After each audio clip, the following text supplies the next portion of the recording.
Salut à toi. Alors aujourd'hui, j'aimerais te parler de communication avec toi-même, ou plutôt de conversation que tu peux avoir avec toi. En effet, on ne prend pas suffisamment le temps de se parler à soi-même. Imagine, tu mets sur ton calendrier discussion avec Marianne, discussion avec Jean-Pierre, discussion avec Arnaud, avec Antoine, avec Eva, Léa, Laurie, etc. Ça a du sens. Par contre, si tu mets dans ton calendrier ou que tu vois le calendrier de quelqu'un et qu'il écrit discussion avec moi-même, ça paraît un peu bizarre. Et pourtant, c'est tellement essentiel et ça paraît finalement logique d'avoir une conversation avec soi-même.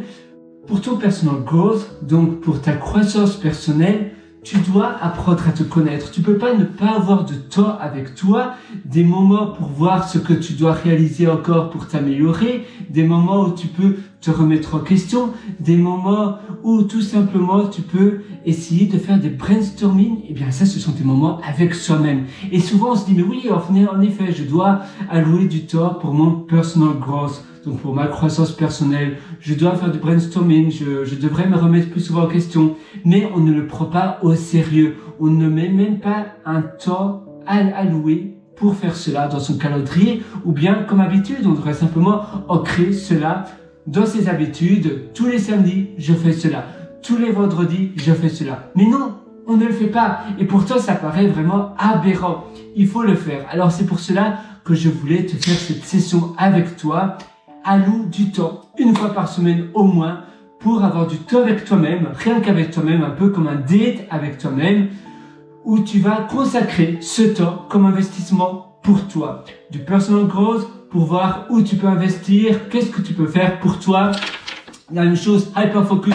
C'est bien de lire un livre comme cela, mais si tu n'alloues pas du temps pour toi, pour voir comment tu peux devenir hyper focus, eh bien, ça sert à rien. C'est comme si tu mettais le livre à la poubelle. Non, alloue du temps pour toi, vois stratégique, vois long terme et regarde, d'accord, pour la semaine prochaine, qu'est-ce que je peux faire? Qu'est-ce que je peux changer dans mes journées, dans mes semaines, pour que je puisse avoir une nouvelle personne? La nouvelle version de moi-même, une version améliorée de moi-même. Il faut toujours que tu regardes, tiens, est-ce qu'aujourd'hui je suis mieux que hier?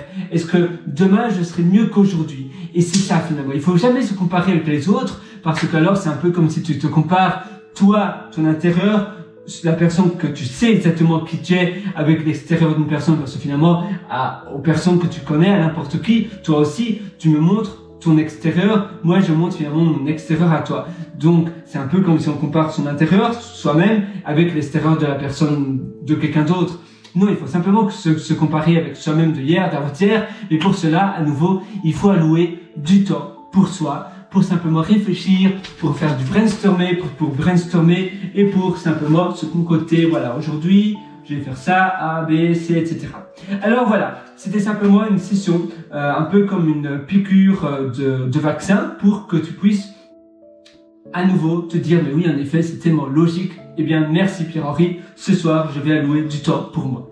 Tu sais, si tu veux aller aussi encore plus loin dans ton personal growth, dans ta croissance, dans ton apprentissage, je te conseille aussi pas mal d'ateliers que je t'ai concoctés spécialement pour toi et ça se trouve sur pierreroiture.com, c'est PIERREWRITR.com. Moi, je te souhaite tout le meilleur du fond du cœur et à une prochaine. Ciao!